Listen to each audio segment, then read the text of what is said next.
அன்பார்ந்த புண்ணியாத்மாக்களே, காணிமடம் யோகிராம் சுரத்குமார் மந்திராலயத்தில் நடைபெறுகின்ற ஜெயந்தி விழா அகண்டநாமம் நவம்பர் 27 முதல் 28, 29, 30, டிசம்பர் 1 வரை நடைபெற இருக்கிறது. அனைவரும் கலந்து பகவானுடைய அருள் பெற்று செல்லுமாறு அன்புடன் அழைக்கிறேன். ஜெய ராம் ஜெய ஜெய ராம் ஓம்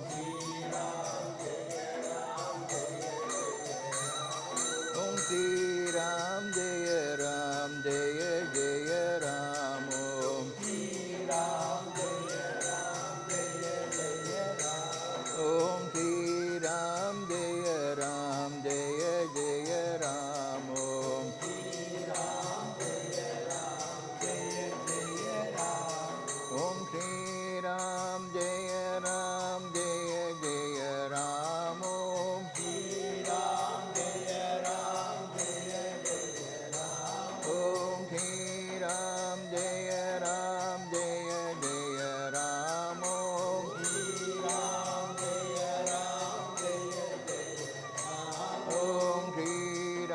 ஜெய ராம் ஜெய ஜெய ராம் ஓம் ஸ்ரீராம் ஜெய ராம் ஜெய ஜெய ராம் ஓம் ஸ்ரீராம் ஜெய ராம் ஜெய ஜெய ராம் ஓம் ஸ்ரீராம் ஜெய ராம் ஜெய ஜெய ராம் ஓம் ஸ்ரீராம் ஜெய ராம் ஜெய ஜெய ராம் ஓம் ஸ்ரீராம் ஜெய ராம் ஜெய ஜெய ராம் ஓம்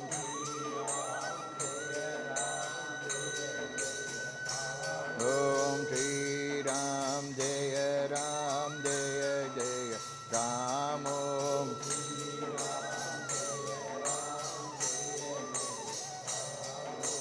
யோகி ராமா சுரத் குமாரா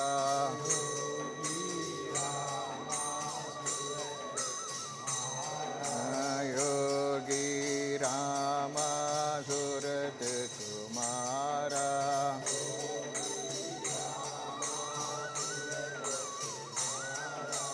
ஜெய குரு ஜெய குரு ஜெய குரு ராயா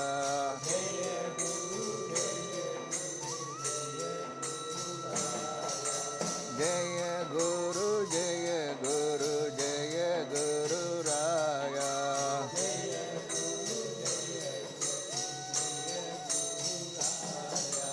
ஸ்ரீராம் ஜெய ராம் ஜெய ஜெய ராம்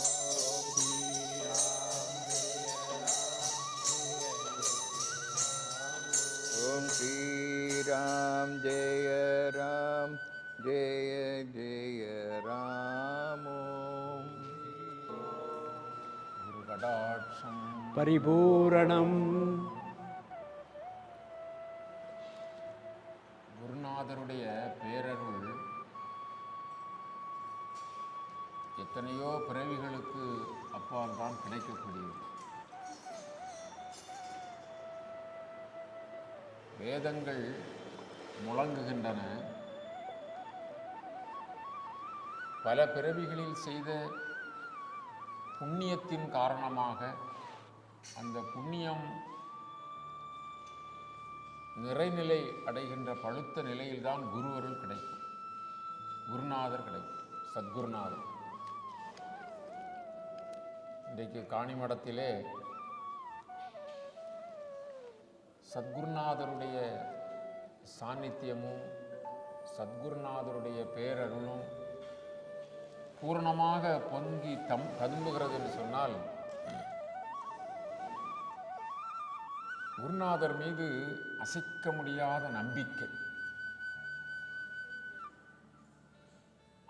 குருநாதர் அவர் மீது அந்த முழுமையான நம்பிக்கையும் பூரண சரணாகதியும் எங்கு ஏற்படுகிறதோ அங்கு குருநாதருடைய அருளாட்சி நடைபெறும். அதுதான் அருளாட்சி. அருளாட்சி எப்படி ஸ்ரீ ராமச்சந்திரமூர்த்தியினுடைய திருவடிகளை தாங்கி பரதாழ்வார் நந்தி கிராமத்தில் அரியணையில் வைத்து ஆட்சி செய்தாரோ அதுபோல அந்த 14 ஆண்டுகள் பாதுகா ஆட்சி தான். அப்படி குருவருள் சித்திக்கின்ற இடத்திலே அத்தனையும் பகவானே நடத்துவார், சந்தேகமே கிடையாது. பகவான் முழுக்க முழுக்க எப்பொழுதோ பகவானிடம் சில அனுபவங்களை சொல்லலாம். ஆனால் நிமிடந்தோறும் நிமிடந்தோறும் நொடிதோறும் நொடிதோறும் பகவான் நம்மோடு இருந்து அவர் ஆட்சி செய்து கொண்டிருப்பதை, கருணை புரிந்து கொண்டிருப்பதை, நம்முடைய கண்கள் கலங்காமல் பாதுகாத்து கொண்டிருப்பதை நிதர்சனமாக உணர முடியும். தபஸ்வி பொன் காமராஜ் சுவாமிகளுக்கு நான் முன்பு சொன்ன அந்த அசைக்க முடியாத ஒரு பக்தி, அசைக்க முடியாத நம்பிக்கை, சரணாகதி நிலை, இது அவர் செய்த புண்ணியத்தால் அவருக்கு வாய்க்கப் பெற்று சத்குரு யோகிராம் சுரத்குமார் பூரணமாக அவரோடு இருந்து அருளாட்சி நடைபெற்று கொண்டது. இதில் பெருமையாக சொல்வதற்கு சொல்ல முடியாது. அதாவது அத்தகைய மகத்துவம் உடையது. இன்றைய தினம் காஞ்சங்காட்டில் இருந்து ஆனந்தாசிரமம், காஞ்சங்காடு ஆனந்தாசிரமம் அப்படி என்று சொன்னால் ஆசிய கண்டத்திலேயே மிக சிறப்புக்குரிய பெருமைக்குரிய ஒரு ஆசிரமம். அப்படி நமக்கு சொல்வதற்கு பகவான் அனுக்கிரகம் செய்திருக்கிறார், அவ்வளவுதான். அங்கு நாம் சாதாரணமாக சொல்வது உண்டு, அங்கு தண்ணீருக்காக ஒரு தண்ணீர் குழாயை திறந்தாலும் ராம் ராம் ராம் என்று ஒலிக்கும். காற்று தென்றல் வீசி மரங்களின் இலை அசைந்தாலும் ராம் ராம் ராம் என்று ஒலிக்கும். அவ்வளவு பெரிய சித்தி, அவ்வளவு பெரிய அளவிலே பல கோடி கணக்கான நாமங்களை ஜபித்து ஜபித்து ஜபித்து ஜபித்து ஒரு ஜப யஜ்ஞமாக இருக்கின்ற ஒரு திருத்தலம்தான் ஆனந்தாசிரமம். ஆனந்தம் ஆனந்தம் ஆனந்தம். அங்கு சென்றால் பகவான் சத்குரு யோகிராம் சுரத்குமார் பக்தர்களை சொல்லுவார்கள், ஆனந்தாசிரமம் போவோம், 3 நாட்கள், குறைந்தது 3 நாட்கள் அங்கே தங்குவோம். எதற்காக சொல்லுகிறார்கள்? பூலோகத்திலே ஒரு வைகுந்தம், பூலோகத்திலே ஒரு வைகுந்தம்.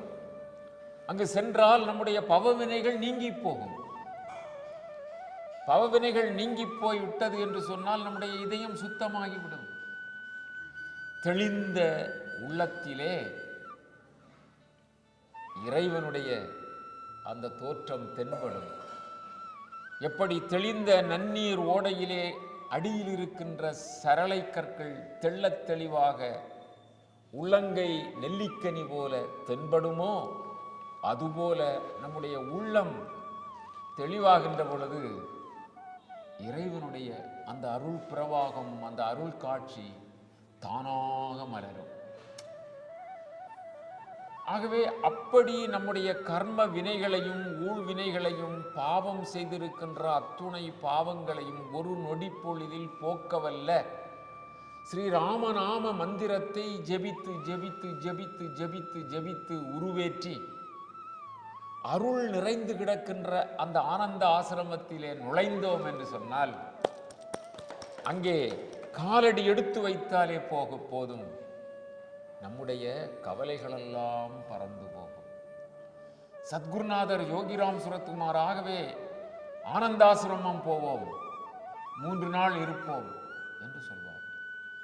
நம் குருநாதர் யோகிராம் சுரத்குமாருடைய குரு பப்பா ராம்தாஸ் நிறுவிய அந்த நிறுவனம் இன்று உலகளாவிய நிலையிலே பக்தர்கள் தினம் தினமும் ஆயிரக்கணக்கானவர்கள் வந்து வந்து சரணடைந்து குருவருள் பெற்று செல்கின்றனர். அத்தகைய மகா சிறப்புக்குரிய குருவருள் பொங்கி ததும்பி பூரணமாக ஏக உருவாக கிடக்கின்ற அந்த ஆனந்தாசிரமத்தில் இருந்து குருநாதருடைய அருள் சாயலிலே பப்பா ராம்தாஸ், அன்னை கிருஷ்ணாபாய் மாதாஜி, சச்சிதானந்த சுவாமி, முக்தானந்த சுவாமி இவர்களெல்லாம் ஒருங்கிணைந்து வந்தார் போல சூரிய நாராயணா என்ற நாமத்திலே ஒருங்கிணைந்து தவயோகி நாம சித்தர் சதா சர்வகாலமும் குருநாதருடைய அந்த போதனைப்படி நாமத்தை ஜெபித்து கொண்டிருக்கின்ற சித்தர். கலியுகத்திலே சித்தர்களை காணலாமா என்றால் காணலாம். ஒரு கணப்பொழுது கூட அவர்கள் கையில் நாம ஜெபமாலை இல்லாமல் இருக்காது, ஜெபித்து கொண்டே இருப்பார்கள். பகவான் சத்குருநாதர் இடது கை அல்லது வலது கை விரல் எப்பொழுதும் பாருங்கள், எப்பொழுதும் ஜெபித்து கொண்டே இருப்பார்கள். கலியுகத்திலே ஜபமே ஜெயம். யக்ஞங்களில் நான் ஜப யக்ஞமாக இருக்கிறேன். கீதாச்சாரியன் கண்ணபரமாத்மா அந்த பெரும் உபதேசத்தை உலகுக்கு அளித்த அந்த பரம்பொருள் கண்ணபரமாத்மா, அப்பா யக்ஞங்களில் நான் ஜபயக்ஞமாக இருக்கிறேன். என்ன அர்த்தம் பாருங்கள். ஆக ஜபம் ஜபம் ஜபம். வாழையடி வாழையென வந்த திருக்கூட்டம் அரபிலே வந்திருக்கின்ற அடியார் பெருமக்கள், ஆன்மீக பெரியோர்கள், ஞானிகள், சித்தர்கள், யோகிகள், தவசீலர்கள், இவர்களெல்லாம் இறைநாமத்தை ஜெபியுங்கள் ஜெபியுங்கள் ஜெபியுங்கள். சத்குரு யோகிராம் சுரத்குமார் குவட்டை சிரட்டையை கையிலே வைத்துக் கொண்டு, இந்த பிச்சைக்காரன் உங்களிடம் ஒரு பிச்சை கேட்கிறேன். நீங்கள் மாட மாளிகைகளையோ கூட கோபுரங்களையோ பொன்னையோ பொருளையோ வேறு எந்த விதமான சொர்ணங்களையோ இந்த பிச்சைக்காரனுக்கு கொடுக்க வேண்டியதில்லை, தேவையில்லை. இந்த பிச்சைக்காரன் உங்களிடம் ஒரு யாசகம் கேட்கிறேன். சதா சர்வகாலமும் நீங்கள் விரும்புகின்ற இறைநாமத்தை ஜெபியுங்கள் ஜெபியுங்கள். அந்த ஜெபத்தை இந்த பிச்சைக்காரனுக்கு பிச்சையாக கொடுங்கள் அப்படின்னு கேட்கிறார். என்ன அர்த்தம்? பகவான் அப்படி நம்மையெல்லாம் உருவாக்குகிறார். கலியுகத்திலே கண்கண்ட தெய்வமாக, காருண்ய மூர்த்தியாக, அருணை ஜோதியாக, அருள்பாலிக்கும் சத்குருவாக நம்மோடு இருக்கின்ற அந்த பகவானுடைய அந்த பேரருள் பெருங்கருணை உலகமெல்லாம் விளங்க வேண்டும் என்று பல நாடுகளுக்கும் சென்று பறைசாற்றி, இப்பொழுதும் ஒரு நாள் கூட ஓய்வின்றி உடல் நலிவுற்று இருந்தாலும் உள்ளம் நலிவுறவில்லை. உடலின் வேகம் தணிந்தாலும் உள்ளத்தின் ஆதங்கம் தணியவில்லை. ஏனென்று சொன்னால், எப்படி ஒரு தாய் ஒருத்தி பால் ஊட்டி சீராட்டி குழந்தையை வளர்த்தெடுப்பாளோ அப்படி சத்குரு இந்த பொன் காமராஜ சுவாமிகளை வளர்த்து எடுத்திருக்கிறார்கள்.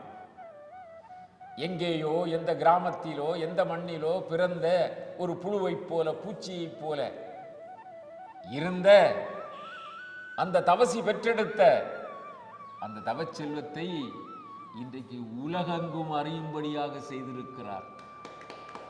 பட்டை தீட்டி பக்குவப்படுத்தி இருக்கிறார் இல்லையா? நம் எல்லோரையும் அப்படித்தான் பகவான் செய்து கொண்டிருக்கிறார். இன்றைய தினம் நமக்கு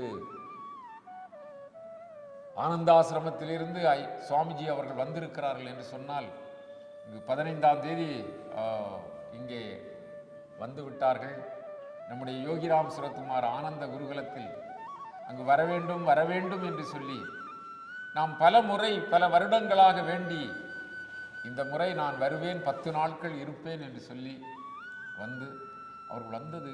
அதுதான் நாம் முதலிலே சொன்னோம் அல்லவா, அதுதான் பேர் உண்மை. குரு அப்படியே இறங்கி வந்திருக்கிறார். அதனால்தான் அவர்கள் கூட சொன்னார்கள், சச்சிதானந்த சுவாமி ஆசிரமத்துக்கு, ஆனந்தாசிரமம் வருகின்ற அனைத்து பக்தர்களையும் அனைவரையும் பாப்பா ராம்தாஸ் அப்படித்தான் நான் நினைக்கிறேன், அவர் வந்திருக்கிறார், அவருக்கு நாம் தொண்டு செய்வோம் என்று அவர் போதித்திருக்கிறார்.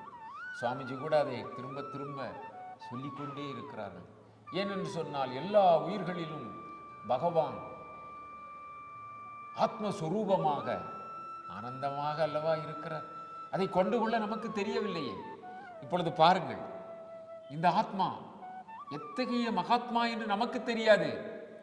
இவர் போட்டிருக்கிற சட்டை இந்த சட்டை, நாம் போட்டிருக்கிற சட்டை இந்த சட்டை இல்லையா?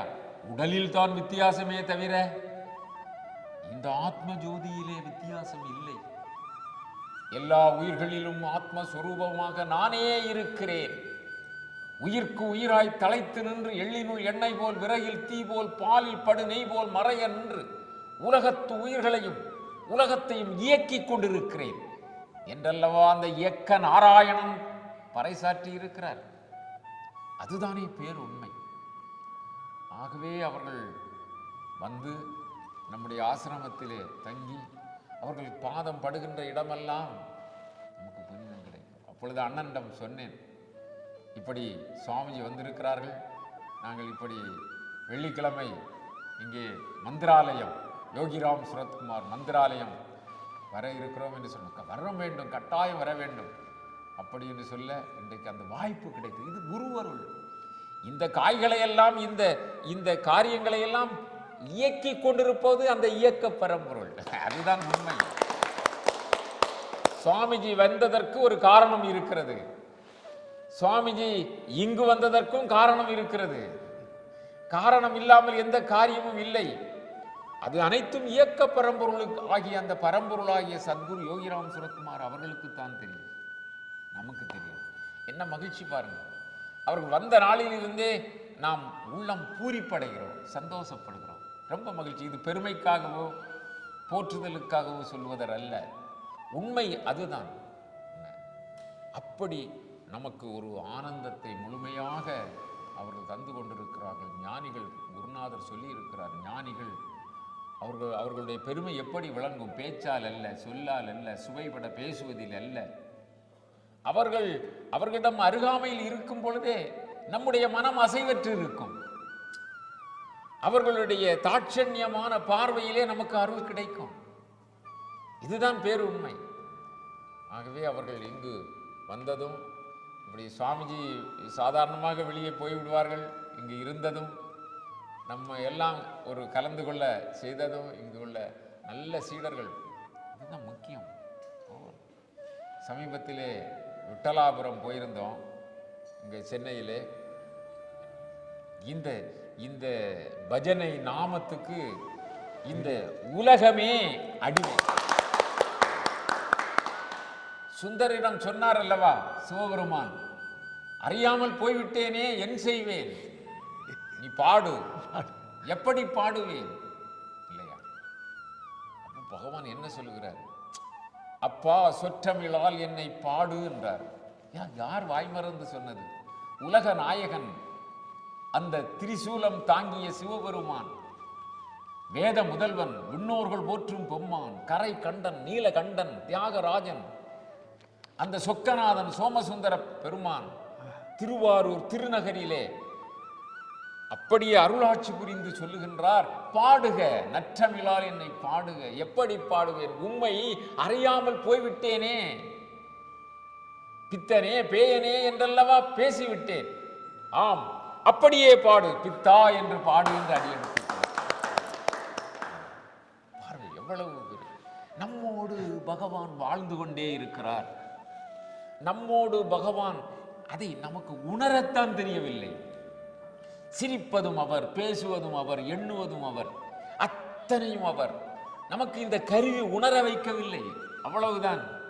உணர்ந்தால் இதில் ஒன்றும் இல்லை, அதுவே இருக்கிறது. பூர்ணமதம், பூர்ணமிதம், அதுவும் பூரணம், இதுவும் பூரணம், அனைத்தும் பூரணம். பூரணத்தை தவிர வேறொன்றும் இல்லை, ஒரு அணு கூட இல்லை. My father alone exist. ரிக்கெஜூர் சாமம் அதர்வனம் சொல்லுகின்ற 4 வேதங்களின் சாரத்தை ஒரு வரியிலே ஆணி அடித்தார் போல உலகம் உள்ளளவும் நிற்கின்ற வார்த்தையாக நம் குருநாதர் பகவான் சத்குரு யோகிராம் சுரத்குமார் சொன்னார், மை ஃபாதர் அலோன் எக்ஸிஸ்ட். என் தந்தை ஒருவரே இருக்கிறார், வேறு ஒன்றும் இல்லை, எதுவும் இல்லை. Nothing else, nobody else. என்ன அற்புதம்! என்ன ஆனந்தம்! இந்த ஒரு வார்த்தை தெரிந்து, இதன் உட்பொருள் தெரிந்து, இதன் உரை நிலை உணர்ந்து ஆனந்த நிலைக்கு சென்றால் அதுவே எல்லாம், அதுவே எல்லாம், அதுவே எல்லாம். பகவான் அப்படி நம்ம எல்லாம் ஆட்கொண்டிருக்கிறார். நமக்கெல்லாம் அந்த ஒரு ஆனந்தத்தை நாளுக்கு நாள் கொடுக்கிறார், இனியும் கொடுப்பார் இல்லையா? சுவாமிய எத்தனை கஷ்டங்கள் வேதனைகள் இன்றைக்கும் சொன்னார்கள். மருத்துவமனையிலே என்ன வேதனைப்பட்டு சுவாமிஜி வந்து ஒரு நொடி பொழுதிலே நோயை நீக்கி உயிர் வாழ வைத்து இல்லையா? இந்த திட்டங்கள் எல்லாம் நிறைவேற வேண்டாமா? அவருடைய அந்த காரியங்கள்லாம் நிறைவேற வேண்டாமா? அவரோடு எத்தனை ஜென்மத்திலே நாம் தோன்றி அவர் அடித்து அடித்து எப்படி ஒரு பொற்கொல்லன் திரும்ப திரும்ப அடித்து அடித்து சூடாக்கி தண்ணீரிலே குளிர வைத்து அற்புதமான ஒரு ஆபரணத்தை தயார் செய்வானோ, அதுபோல பல பிறவிகளிலே தட்டி தட்டி தட்டி தட்டி தட்டி நம்மை மெல்ல மெல்ல மெல்ல உருவாக்கி உருவாக்கி ஸ்ரீராமபிரான் வருகிறார் பூலகத்திற்கு. பகவான் மகாவிஷ்ணுவிடம் எல்லோரும் போய் முறையிடுகிறார்கள். கருட வாகனத்திலே எழுந்தருளி அப்படி காட்சி கொடுக்கிறார் திருமால் நெடுமால். ராவணாதி அவனர்களால் நாங்கள் கஷ்டப்பட்டு கொண்டிருக்கிறோம், வேதனைப்பட்டு கொண்டிருக்கிறோம். போர்லோகம், சோர்லோகம், வானுலகம் என்று அனைத்து லோகங்களிலும் உள்ள எல்லோரும் மிக மிக நலிந்து தாழ்வுற்று வறுமை மிஞ்சி விடுதலை தவறி கட்டு வாழ்ந்து கொண்டிருக்கிறோம். அப்படி ஏங்கி அலறினார்கள். அப்பொழுது பகவான் சொன்னார், திருவாய் மலர்ந்தார், நாம் நிசரதம் அணைய அந்த அரக்கர்களுடைய அந்த கொடுமைகள் அழியும் வண்ணமாக தசரதன் மதலையாய் வருகுதும் தாரணி என்றார். பூலோகத்திலே செங்கோல் செலுத்தி கொண்டிருக்கின்ற உத்தம புருஷனாக அரசாட்சி புரிந்து கொண்டிருக்கின்ற அயோத்தி மாநகரத்தை தலைநகராக கொண்டு ஆட்சி புரிந்து கொண்டிருக்கின்ற அந்த தசரதன் மதலையாய் வருகுதும் தாரணி என்றார். தசரதன் மதலையாய் வருகுதும் தாரணி. நீங்க என்ன செய்யணும்? நீங்களெல்லாம் என்ன செய்ய வேண்டும்? தேவர்களே, நீங்களெல்லாம் என்ன செய்ய வேண்டும்? வானரர் வானரர் அனைவரும் என்ன ஆகி, வானவர் அனைவரும் வானரர் ஆகி, நீங்கள் எல்லாம் தேவர்கள் எல்லாரும் வானரர்களாக மாறி காட்டிலும் மலை முகட்டிலும் பள்ளத்தாக்குகளிலும் சோலைகளிலும் நீங்கள் பூலோகத்தில் அவதரித்திடுமின். பகவான் அருணை ஜோதி கருணை தெய்வம் அண்ணாமலையிலே அங்கே மனித சட்டை தாங்கி நடமாடும் தெய்வமாக உலா வந்தார் என்று சொன்னால், அதற்கு முன்பு தேவநிலையிலே இருந்த ஒரு பொன்காமராஜ் கூட வருகிறார். தேவநிலையிலே இருந்த அம்மா மாதேவி அம்மா வருகிறார்கள். தேவநிலையிலே இருக்கின்ற பல கோடி பக்தர்கள், என்ன எடுத்துக்காட்டாக அத்தனை பக்தர்களும் அவர்களெல்லாம் வருகிறார்கள். எதற்கு? பகவான் வந்தார், கூடவே சேவை செய்வதற்கு. நாம் அதுதான் அப்படி தேர்ந்தெடுத்திருக்கிறோம். அதனால பகவானுடைய கருணை. இன்றைக்கு சாமிஜி வந்திருக்கிறாங்க, ரொம்ப சந்தோஷம், ரொம்ப மகிழ்ச்சி. ஒரு பெரிய மகா வேள்வி, ஒரு பெரிய திருவிழா நடந்தது மாதிரி சாமிஜி வந்தவுடனே நமக்கு இப்போ பூரிப்பாகி இந்த இடமே பிரகாசித்திருக்கிறது. இந்த நிமிடத்திலேயே நமக்கு இந்த இடமே பிரகாசித்து நல்லா இருக்குது. அடியேன் எண்ணி கூட பார்க்கவில்லை, சுவாமி கூட எண்ணி பார்த்திருக்க மாட்டாங்க, சாமி கூட எண்ணி பார்த்திருக்க மாட்டாங்க இல்லையா? எல்லாம் அவன் அருளாலே அவன்தாள் வணங்கி அவனே அனைத்துமாக இருந்து எல்லா காரியங்களையும் செய்து கொண்டிருக்கிறார். ஆகவே இனியும் மீதமுள்ள நாட்களை இறைநாமத்தை குருநாமத்தை ஜபித்து ஜபித்து ஜபித்து ஜபித்து அந்த ஆனந்தத்திலே நம்முடைய வாழ்க்கையை என்ன உணர்வோடு உள்ளத்து ஒருவனை உள்ளுரு ஜோதியை உள்ளமிட்டு நீங்கா ஓரடி நீங்கா ஒருவனை நாம் உணர்ந்து உணர்ந்து தெளிந்து தெளிந்து அன்பே நிறைந்து நிறைந்து ஊற்றலும் கண்ணீர் அதனால் நனைந்து நனைந்து அந்த பரம்பொருளை நினைந்து வாழ்வோம். நமக்கு கதி கிடைத்து விட்டது. காலான முதல் படி கிடைத்து விட்டால் கடைசி படி லகுவாக சேரலாம். ஒரு ஏணி இருக்கிறது, அந்த ஏணியை கண்டுபிடித்து 2 கைகளாலும் அதன் பக்க அந்த கம்புகளை பிடித்து கொண்டு முதல் படி எடுத்து வைத்து விட்டீர்கள் என்று வையுங்கள், குருடன் கூட மேலே ஏறி போய்விடுவான் அல்லவா? நமக்கு காலான முதல் படியை கண்ணுதல் கடவுளின் அம்சமான சத்குருநாதர், இதுதான் ஏணி, இந்த வலது காலை தூக்கி வை, கையை பிடித்துக்கொள், இனி ஏறு என்று சொல்லி தந்து விட்டார். அன்றே தடுத்தன்னை ஆண்டு கொண்டாய் சொல்லுவார்கள். குருநாதரை பார்த்த முதல் நாளே அனைத்து ஐஸ்வர்யங்களையும் தந்து விட்டார். எல்லாம் அவர் தந்து விட்டார். புதிதாக தர வேண்டியதில்லை. நாம் அந்த படகில் பயணம் செய்து கொண்டே இருக்கிறோம், அனுபவங்கள் கிடைத்துக் கொண்டே இருக்கிறது. தந்தது அவர் தந்து விட்டார். அன்றே தடுத்தன்னை ஆண்டு கொண்டாய். எப்படி கிடந்தேன் நான், எப்படி கிடந்தேன்? ஆசை கடலில் அகப்பட்டு அல்லலுற்ற அடியேனை நின் பாதமெனும் வாச கமல திருவடிகள் தலைமீது வைத்து ஆள்கொண்ட நேசத்தை என் சொல்வேன். பகவான் திருவடிகளை காலடிகளை எடுத்து சாமியுடைய மடியிலே வைத்து தடவ சொல்லுவார். கிடைக்குமா? சிந்தனை செய்யுங்கள். நாமத்தை ஓதுவதற்கு கிடைக்குமா? அதனால்தான் சொல்லுகிறார், பேற்றை தவம் சற்றும் இல்லாத என்னை இந்த பிரபஞ்சம் எனும் சேற்றை களைய வழிவிட்டவா. இது வெறும் சேறு. நான் இந்த சேற்றை களைவதற்கு எனக்கு திறமை உண்டா? கிடையாது. பேற்றை தவம் சற்றும் இல்லாத என்னை இப்பிரபஞ்சம் எனும் சேற்றை கழிய வழிவிட்டவா. அதுதான் குருநாதர். அப்படி நாம் எல்லாம் தேர்ந்தெடுத்த முத்துக்களாக, சத்தான முத்துக்களாக, இந்த ஜகம்புகளும் முத்துக்களாக ஆக்குவதற்கு பகவான் எல்லா விதத்திலும் பட்டை தீட்டி பரிசோதித்து நல்ல பக்குவமாக வைத்திருக்கிறார். அது நம்ம குருநாதருடைய பிள்ளைகளுக்கு கிடைத்த பொன்னான வாய்ப்பு. இந்த வாய்ப்பை நன்றாக பயன்படுத்தி நாம் அவர் கண்ட அந்த அவர் என்ன ஆக்க வேண்டும் என்று நினைக்கிறாரோ அந்த வண்ணம் நாம் உருவாக வேண்டும். அப்பொழுதுதானே ஒரு தந்தைக்கு செய்யும் உதவி, இவன் தந்தை என்னோற்றான் கொல், இவன் குருநாதர் என்ன தவம் செய்தாரோ இவன் இப்படி மிளிர்கிறான். தேஜஸ பாருங்க